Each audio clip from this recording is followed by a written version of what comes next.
So welcome again to compiler design lecture series.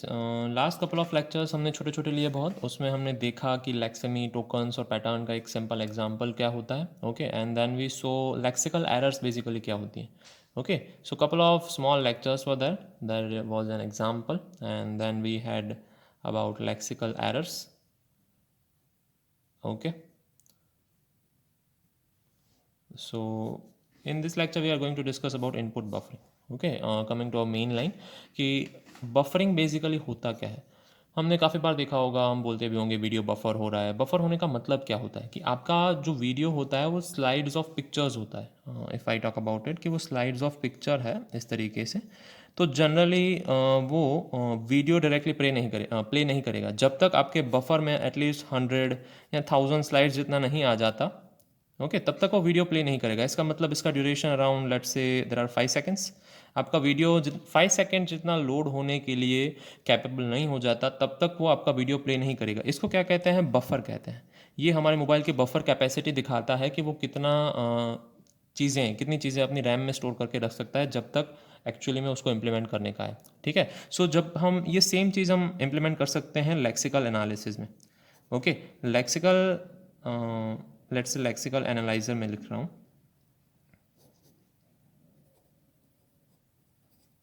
Okay, lexical analyser के लिए same चीज़ apply कर सकते हैं, क्योंकि इसका काम क्या है। जैसे कि अगर मैं यहाँ पे चीज़ ड्रॉ करता हूँ, I hope it is visible, या लेक्सिकल एनालिसिस है, तो उसको हम देंगे क्या? सोर्स प्रोग्राम देंगे। उसका इनपुट क्या होगा? Source program.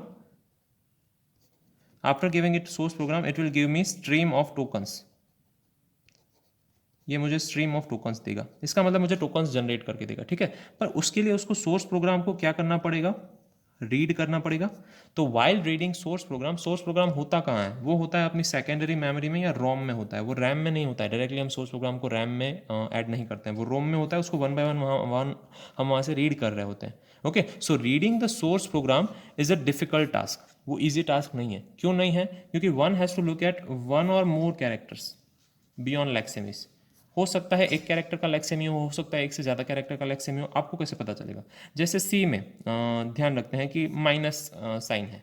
अगर माइनस साइन के पीछे ग्रेटर देन लगा तो ये पॉइंटर हो जाएगा। सिमिलरली इक्वल टू साइन है, इक्वल टू साइन के पीछे या आगे ग्रेटर देन लगा तो ग्रेटर देन इक्वल टू हो जाएगा। डबल इक्वल टू हो सकता है। Okay, it can be anything. So you have to read it until you find a meaningful pattern. आपको कहाँ तक रीड करना है, कैसे रीड करना है, पैटर्न मैच हो रही है कि नहीं, ये सारी चीज़ें देखनी है। इसीलिए it's a difficult task to perform the reading of source program. और उसको हेल्प करने के लिए हम क्या इंट्रोड्यूस करते हैं? बफरिंग इंट्रोड्यूस करते हैं। ठीक है, reading the source program is difficult task and to help that we are introducing a concept called buffering. Okay, I hope you are getting it. Moving forward, input buffering होता क्या है basically? जैसे मैंने बताया, हमारा जो इनपुट होता है वो कहाँ से आता है? सेकेंडरी स्टोरेज में आता है। सेकेंडरी स्टोरेज में होता है, तो बार बार उसको रीड करना है वो कॉस्टली हो सकता है। कि लेट्स से मेरे सेकेंडरी स्टोरेज में कुछ पड़ा है, this is my secondary storage और दिस इज माय प्राइमरी या मेन मेमोरी। ओके, ये फास्ट होती है चीज़ें, और इसके लिए चीज़ें क्या होती हैं? स्लो होती हैं। इनका डिस्टेंस समझ लिए बहुत ज़्यादा है। तो बार बार मुझे अगर एक एक लाइन या एक एक कैरेक्टर अगर मुझे इससे बार बार लेना पड़ रहा है, देना पड़ रहा है, तो मेरे लिए बहुत कॉस्टली ऑपरेशन है। बार बार मैं मेन मेमोरी के पास जा रहा हूँ, एक कैरेक्टर ले रहा हूँ, वापस आ रहा हूँ, यहाँ पे प्रोसेस कर रहा हूँ कि वो लेक्सेमी बना कि नहीं बना, टोकन बना कि नहीं बना। जैसे कि मैंने कोई एक टोकन बनाया INT1, फाइन। मैंने पहला कैरेक्टर रीड किया, आई है वो आईडी है। फिर दूसरा कैरेक्टर रीड किया, अगेन IN है वो एक आईडी है। तीसरा कैरेक्टर रीड किया INT, ये तो कीवर्ड बन गया। देन मैंने चौथा कैरेक्टर रीड किया INT1, ओके फाइन, अब लेक्सेमी बना है। उसके बाद में मैं क्या एनकाउंटर करता हूँ? एक छोटी सी स्पेस एनकाउंटर करने के बाद मैं कंफर्म करता हूँ INT1 इज माई ID या आइडेंटिफायर। तब जाके मैं ये चीज़ कंफर्म करता हूँ। ठीक है, तो बार बार ये चीज़ सेकेंडरी स्टोरेज में जाके लेना और चेक करना क्या है? कॉस्टली है इन टर्म्स ऑफ टाइमिंग भी और इन टर्म्स ऑफ एफिशिएंसी भी। ओके, इसीलिए हम बफरिंग यूज़ करते हैं। तो हम क्या करते हैं? सिंगल बफर स्कीम यूज़ करते हैं।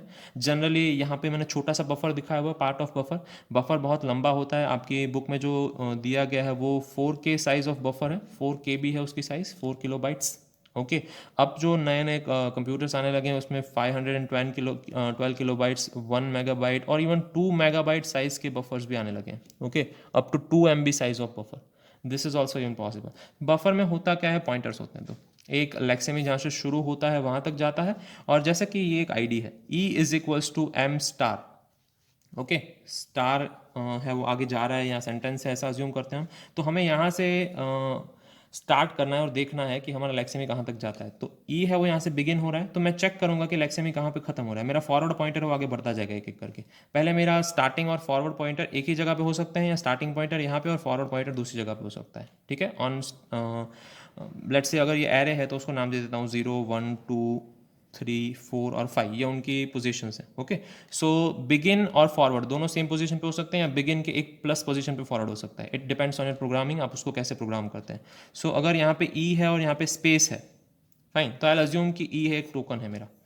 इक्वल टू के बाद अगेन स्पेस आ जाती है, फिर मेरा बिगिनिंग पॉइंटर कहाँ पे आ जाएगा, ये स्पेस है मतलब यहाँ खत्म हुआ, तो मेरा बिगिनिंग पॉइंटर यहाँ पे आ जाएगा, मेरा फॉरवर्ड पॉइंटर यहाँ पे आ जाएगा, फाइन। अगेन स्पेस है और सॉरी इक्वल टू है और स्पेस है, वापस यहाँ पे मेरा इक्वल टू ऑपरेटर के तौर पे काम करेगा, एक नया टोकन जनरेट हो गया। वापस आगे शिफ्ट हो जाएंगे, यहाँ पे आ जाएंगे, और अब मेरा फॉरवर्ड पॉइंटर एक आगे चला जाएगा, फाइन। अगेन एम और स्टार, देखेंगे कि एम स्टार है वो पॉइंटर जनरेट कर सकता है। अगर एम स्टार है वो पॉइंटर जनरेट कर सकता है तो अगेन मेरा फॉरवर्ड पॉइंटर है वो इससे आगे जाएगा, पर देखेंगे कि हमारा अगर इनपुट बफर इतना ही है तो हमारा इनपुट बफर यहाँ पे खत्म हो गया। तो ये प्रॉब्लमेटिक है, क्योंकि हम सिंगल बफर यूज़ कर रहे हैं तो हो सकता है हमारे लेक्सेमीज खत्म ना हो। पहले बहुत छोटे छोटे बफर होते थे एक्चुअली में 10-12 बाइट साइज़ के, ओके, तब वो चीज़ हमारे लिए प्रॉब्लमेटिक होती थी। तो उसको एड्रेस करने के लिए क्या किया गया, जैसे कि प्रॉब्लम मैंने बताया, सिंगल बफर क्या है input scheme. Single buffer input scheme में ये प्रॉब्लम है कि it can not work with long lexemes. अगर लेक्सेमीज लंबे हैं, हम कितनी आइडेंटिफायर के लिए कितनी साइज़ अलाउ करते हैं, 32 लेंथ की साइज़ सी में अलाउड थी in old C, okay, 32 length की साइज़ अलाउड थी। तो 32 मिनिमम 32 बाइट्स का बफर होना बहुत ज़रूरी है, राइट। तो जब हम सिंगल बफर की बात कर रहे हैं तो ये चीज़ें उसमें प्रॉब्लमेटिक है, राइट। तो उसके लिए हम बफर बाउंड्री को बढ़ाना चाहते हैं, तो हमने कौन सा बफर स्कीम यूज़ किया, बफर पैर्स। बफर पैर्स में 2 बफर होते हैं जो साथ मिलके काम करते हैं, ओके। सो बार बार बफर रीफिल नहीं करना है हमें, जैसे हमने देखा कि एम था और बाद में स्टार था लास्ट में, लास्ट एग्जाम्पल में when we saw it there was an M and star, as you can see M और स्टार। बाद में मुझे पता नहीं है कि आगे के इनपुट क्या हैं, तो एम और स्टार के बाद मुझे गैस करना रहेगा, हो सकता है कि एस हो, तो ये एरर हो जाएगा। This is not any type of what we can say identifier, you can not write it like this. बाद में अगर स्पेस है तो ये पॉइंटर हो गया, ओके। अगर एम स्टार ई है या एम स्टार एस है तो ये अगेन आइडेंटिफायर है, और ये मल्टीप्लिकेशन साइन हो सकती है, दैट इज ऑल्सो पॉसिबल। जैसे हमने बताया ये पूरा एक आइडेंटिफायर नहीं हो सकता, बट ये 2 डिफरेंट आइडेंटिफायर और ये एक ऑपरेटर हो सकता है। So I don't know what is the next character of this, so मुझे इसको लेक्सेमी कंसिडर करना चाहिए कि नहीं कंसिडर करना चाहिए, that is a big question, fine. So इसीलिए हम क्या करते हैं कि बफर को रीफिल करेंगे और उसके बाद वापस लेक्सेमी को ओवरराइट करेंगे। अगर मैंने एम स्टार को तभी के लिए आइडेंटिफायर आईडी रखा होगा, तब अगर एम स्टार के बाद एस आ जाता है तो मैं एम स्टार को आईडी नहीं रखूंगा, सिर्फ एम को आईडी रखूंगा, स्टार को वापस मैं ऑपरेटर कर दूंगा, ओके, और अगेन एस को मैं क्या कर दूंगा, आईडी कर दूंगा। So this is what I will have to do after using single buffer. So single buffer थोड़ा प्रॉब्लमेटिक था, उसको ओवरकम करने के लिए हमने क्या इंट्रोड्यूस किया, यहाँ कंपाइलर डिजाइन में क्या इंट्रोड्यूस हो गया, बफर पैर्स। बफर पैर्स का क्या काम है, वो स्पेशलाइज्ड इनपुट टेक्निक्स हैं, ओके, जो डेवलप की गई है किसके लिए, reduce the character processing time, कि आपका कैरेक्टर जो प्रोसेस हो रहा है उसका टाइम कम होना चाहिए। पहले हम सिर्फ एक बफर यूज़ करते थे, जैसे कि अगर वो 4 KB का है तो अब हमारे पास 4 KB का दूसरा बफर है, टोटल हमारे पास 8192 इतना बाइट्स है। सो इतने कैरेक्टर हम रिफर कर सकते हैं अगर एक बफर 4 KB का है। तो ये बफर साइज 4 KB की नहीं है, 1 2 3 4 5 6, this is of 6 bytes and this is also of 6 bytes, ये टोटल 12 बाइट्स की स्पेस है, ओके। सो बफर पैर भी सेम चीज़ है। अगर आपका एम स्टार यहाँ पे रुक गया है तो आप यहाँ पे जैसे देख सकते हैं बाद में सी है, सी है वो अगेन आईडी है, तो एम स्टार हम उसको आईडी क्रिएट नहीं कर सकते, M is ID, star is operator, C is again ID, then we have operator, then we have constant and then we have end of file, okay. ये एक अलग टाइप का operator है एंड ऑफ द फाइल, जिसको रिकॉग्निजेशन के लिए use किया जाता है, कि रिकॉग्नाइज करना पड़ता है हमें कि चीज़ें कहाँ ख़त्म हो रही हैं, ओके। सो ये एक इंपॉर्टेंट टेक्निक है जो किसके लिए यूज़ होती है, बफर पैर्स ओवरकम करने के लिए, कि आपका अगर बफर यहाँ पे ख़त्म होता है तो हम प्रोग्राम कर सकते हैं कि बफर को डायरेक्टली ख़त्म नहीं करना है, वहीं पे रखना है और हम इसको फर्दर कंटिन्यू कर सकते हैं, ओके। उसके लिए बफर पैर यूज़ होता है। मूविंग फॉरवर्ड, एग्जाम्पल लेते हैं, जैसे कि बफर ऑफ साइज n है, n is naturally usually the size of disk block. Disk block मतलब आपका कंप्यूटर कितना होल्ड कर सकता है एट द रीसेंट टाइम या कॉन्करेंट टाइम में। तो जैसे मैंने बताया, इन ओल्ड टाइम्स ये बहुत अभी बढ़ चुकी है, पर इन ओल्ड टाइम्स अगर हम याद रखें तो 4 KB या 4096 बाइट्स याद रख सकते हैं। ओके, हर एक सिस्टम रीड के साथ हम डायरेक्टली n कैरेक्टर रीड कर सकते हैं। मतलब अगर हम इनपुट फाइल में से चीज़ें ले रहे हैं तो डायरेक्टली इतने कैरेक्टर्स ले रहे हैं। अगर मेरी पूरी फाइल है वो लेट से 10,000 कैरेक्टर्स की है, 10,000 बाइट्स की है, तो मुझे टोटल 3 रीड ऑपरेशन परफॉर्म करेंगे। 4096 byte plus first read operation, okay 4096 then 4096, तो 8192 हो गया। बाकी के रिमेनिंग जो भी बिट्स हैं, ओके प्लस रिमेनिंग, उसका मेरा तीसरा रीड ऑपरेशन हो गया, यानी कि 3 रीड ऑपरेशंस में मेरा काम हो जाएगा। मुझे 3 बार मेन मेमोरी से या सॉरी सेकेंडरी मेमोरी से चीज़ें निकालनी पड़ेंगी और बफर में डालनी पड़ेंगी टोकन जनरेट करने के लिए। ओके, अगेन लेक्से में बिगिन और फॉरवर्ड 2 पॉइंटर होते हैं। एग्जाम में पूछा जाए इनपुट बफर्स के बारे में तो 2 चीज़ें लिखनी है। एक तो सिंगुलर बफर होता है, सिंगुलर बफर, फाइन। उसमें प्रॉब्लम क्या होता है, बड़े बड़े लेक्सेमीज उसमें रिकॉग्नाइज नहीं हो सकते हैं, तो बार बार उसको ओवरराइट करने की प्रॉब्लम को निकालने की वजह से क्या इंट्रोड्यूस किया गया, बफर पैर्स। उसमें दोनों बफर एक साथ होते हैं। ओके, और लास्ट में and of the file character use किया जाता है हर एक कपल ऑफ बफर्स खत्म होने के बाद। फाइन, सो 2 पॉइंटर हैं, and of the file character है सिंगुलर बफर में भी और बफर पैर में भी। सिंगुलर बफर में यहाँ पे एंड ऑफ द कैरेक्टर होता था और डबल बफर में and of the file character यहाँ पे। And of the file character को हम क्या कहते हैं, सेंटिनल्स कहते हैं। सेंटिनल्स का मतलब होता है जो चीज़ें कुछ डेपिक्ट कर रही हैं, डेपिक्ट कर रही हैं या दिखा रही हैं या शो कर रही हैं। इसका बेसिक मीनिंग होता है सोल्जर्स। सेंटिनल्स को हम सोल्जर्स कहते हैं जो रक्षा करते हैं, पर टेक्निकल टर्म्स में इसका मीनिंग क्या होगा कि and of the file denote करता है कि एंड ऑफ द फाइल कहाँ कहाँ पे है। अब एंड ऑफ द फाइल 3 जगह पे हो सकता है। फर्स्ट बफर खत्म हो रहा है वहाँ पे, सेकेंड बफर खत्म हो रहा है वहाँ पे, और एक्चुअली में लेट्स से लेक्से में ही यहाँ पे खत्म हो जा रहा है। जो हमारा इनपुट स्ट्रीम हमें मिल रहा है बार बार सेकेंडरी स्टोरेज से, वही यहाँ पे खत्म हो जा रहा है। तो हम बोलेंगे कि हमारा लेक्सिकल एनालिसिस यहाँ पे खत्म हो गया। Lexical analysis ends, fine. So special character है सेंटिनल्स। क्या होता है special character, that suggest an end of the file. Sentinels है वो ग्रुप ऑफ कैरेक्टर्स होते हैं, एक नहीं होता, बट यहाँ पे हम एक ही सेंटिनल यूज कर रहे हैं, दैट इज EOF। जैसे मैंने बताया, सेंटिनल्स का मतलब होता है चीज़ें या साइंस जो कुछ डिपिक्ट करती हैं, ऐसे सिग्नेचर्स जो कुछ डिपिक्ट करते हैं। Okay, so it can not be the part of source programme. वो सोर्स प्रोग्राम का पार्ट नहीं होते हैं। सोर्स प्रोग्राम में आप ऐसे EOF नहीं लिखते हैं। EOF ये हमारे जो लेक्सिकल एनालाइजर होता है उसकी हेल्प के लिए होता है। सोर्स प्रोग्राम में ऐसा नहीं होता है। हम बार बार लेक्सिकल एनालाइजर जब बनाते हैं, बार बार जब चीज़ें रीड करते हैं, तब उसको सेपरेट करने के लिए हम इसे ऐड करते हैं। ये सोर्स प्रोग्राम का पार्ट नहीं है। Okay, so natural choice is end of the file character. हम end of the file character use करते हैं। आप -1 है, डॉलर है, ऐसी चीज़ें जो आपके प्रोग्राम में अपीयर नहीं होने वाली हैं, आपको पता ही है, ऐसे कैरेक्टर्स आप यूज कर सकते हैं। Okay, and you can denote it as end of the file character. Fine, और उसका कोड कैसा होगा, बहुत सिंपल कोड होगा। आपको फॉरवर्ड बढ़ते जाना है। उसमें 3 केसेस हैं। ओके, केस EOF 3 केसेस हैं। पहला केस क्या होता है कि फॉरवर्ड हमारा जो पॉइंटर है, हमारा फॉरवर्ड पॉइंटर है, वो at the end of the first buffer है। EOF वो हमारे eight the end of the first buffer है। ये रहा हमारा पहला केस कि EOF है वो at the end of the first buffer है हमारा। यहाँ पे हमारा फॉरवर्ड पॉइंटर है। ओके, बिगिन पॉइंटर कहीं पे भी हो सकता है, डजंट मैटर। हमारा फोकस सिर्फ फॉरवर्ड पॉइंटर पे कि फॉरवर्ड पॉइंटर कहाँ है। तो अगर हमारा फॉरवर्ड पॉइंटर है वो at the beginning of the second buffer है, फाइन, आगे बढ़ता जा रहा है, आगे बढ़ता जा रहा है। Forward is eight the end of the first buffer, sorry condition है, अगर and of the first buffer पे है तो हमारा फॉरवर्ड कहाँ सेट कर देंगे, beginning of the second buffer पे। हमारा फॉरवर्ड है और beginning of the second buffer पे सेट करेंगे यहाँ पे, चेक करने के लिए कि and of the first buffer पे आप थे। अब हमारे पास टोकन कौन सा जनरेट हुआ था, M स्टार। अब आगे M स्टार के बाद कोई एरर आ रही है या कोई नया ID आ रहा है, तो M स्टार है वो पहला ID था। अब हम उसको सेपरेट कर देंगे कि M is a separate ID, this is separate operator and this is also separate ID। This is how we will separate it after reading this.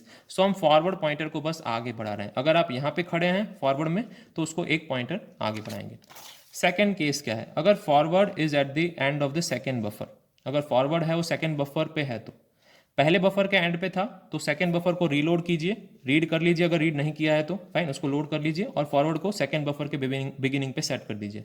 अगर आपका फॉरवर्ड है वो at the end of the second buffer ही है तो आप क्या करेंगे, वापस फर्स्ट बफर को रीलोड करेंगे, क्योंकि हो सकता है कि आगे कैरेक्टर्स रीड करने बाकी हो, फाइल बहुत बड़ी हो, फाइल में काफ़ी सारे रीड ऑपरेशन हो, फाइन। सो ये फर्स्ट बफर है, फर्स्ट बफर और सेकेंड बफर। आपका अगर एंड ऑफ फाइल कैरेक्टर यहाँ है तो सेकंड बफर को लोड करके उसको यहाँ पुश कीजिए, अगर वो ऑलरेडी यहाँ पे खड़ा हुआ है तो वापस फर्स्ट बफर से रीड करना चालू कीजिए, क्योंकि वन बाय वन यहाँ पे आ रहे हैं, पहले फर्स्ट बफर में लोड होगा, फिर सेकंड बफर में लोड होगा, फिर अगेन फर्स्ट बफर में, फिर अगेन सेकंड बफर में। Okay, this is how one by one the chunks of file will be loaded in the buffer. Fine. और अगेन इसको फॉरवर्ड पॉइंटर को कहाँ सेट करना है, beginning of the first buffer. अगर आपका फॉरवर्ड पॉइंटर यहाँ पे है, एंड ऑफ द फाइल में पहुंच चुका है, तो वापस उसको यहाँ पे सेट कर दीजिए। ओके, क्योंकि आपका फर्स्ट बफर लोड हो चुका होगा, रीलोड द फर्स्ट बफर हमने पहले ही कह दिया है। Okay, so case number 2। Case number 1 में एंड ऑफ द फाइल में हमारा फॉरवर्ड कैरेक्टर यहाँ था, फॉरवर्ड पॉइंटर यहाँ पे था। केस नंबर 2 में हमारा फॉरवर्ड पॉइंटर लास्ट में था। बहुत ही सिंपल है, प्रोग्रामिंग में नहीं जाएंगे, पर केस को ध्यान से देख के लिखेंगे। ओके, एग्जाम में पूछा जाता है कि हम अगर इनपुट बफरिंग यूज कर रहे हैं तो उसमें कौन सा कोड यूज कर सकते हैं। और एट लास्ट एल्स क्या हो सकता है, इनपुट बफर कहीं पे बीच में है, मैं यहाँ पे हूँ और end of the file character आ गया, इसका मतलब है हमारा लेक्सिकल एनालिसिस खत्म हो गया। मैं फाइल रीड करते करते लेट से यहाँ पे और यहाँ पे अगेन आ गया, मेरा अगर फॉरवर्ड पॉइंटर यहाँ पे है और एंड ऑफ द फाइल आ गया, ऐसा कब होगा, केस देख लेते हैं। जैसे मैं यहाँ पे रीड कर रहा हूँ, ये मेरा इनपुट बफर है, यहाँ पे खत्म हो रहा है, बहुत डार्क लाइन मैंने की हुई है, इनपुट बफर वहाँ पे खत्म हो रहा है, ठीक है। बट सी फिर this is also operator, this is also constant, तो कॉन्स्टेंट के बाद यहाँ पे EOF आ गया। मैं एंड ऑफ द फाइल या एंड ऑफ द बफर पे नहीं पहुंचा हूँ, मुझे बफर की साइज पता है एज ए प्रोग्रामर, तो मैं लास्ट तक तो पहुंचा नहीं हूँ, उससे पहले ही एंड ऑफ द फाइल आ गया। इसका मतलब क्या है, लेक्सिकल एनालिसिस यहाँ पे एंड हो रहा है। Okay, as you can see here lexical analysis ending here. So ये this was the last condition कि अगर बफर है वो एंड ऑफ द कोई भी एक बफर पैर में से नहीं है, कोई भी बफर पैर में से पहले आपको EOF मिल रहा है, तो इसका मतलब है terminate the lexical analysis. Break करेंगे। ओके, और अदर कैरेक्टर अगर हमने लिखे हैं, EOF की जगह और कोई कैरेक्टर यूज किया है, तो उसके लिए आप कंडीशंस लिख सकते हैं, बट एट द सिंपलेस्ट आप ये इनपुट बफरिंग के लिए कंडीशंस लिखेंगे। ओके, सो लेक्चर में डिस्कस क्या किया, इनपुट बफरिंग की टाइप्स, उसका कोड और उसके लिए यूज होने वाले different different characters. Fine, hope you understood it. Fine, आगे फर्दर जब बात करेंगे तब हम ऑलरेडी जो TOC में पढ़ चुके हैं ऐसे कंसेप्ट के बारे में, स्ट्रिंग्स है, रेगेक्स है, इन सब चीज़ों के बारे में बात करेंगे। Okay, fine, see you next time, good day.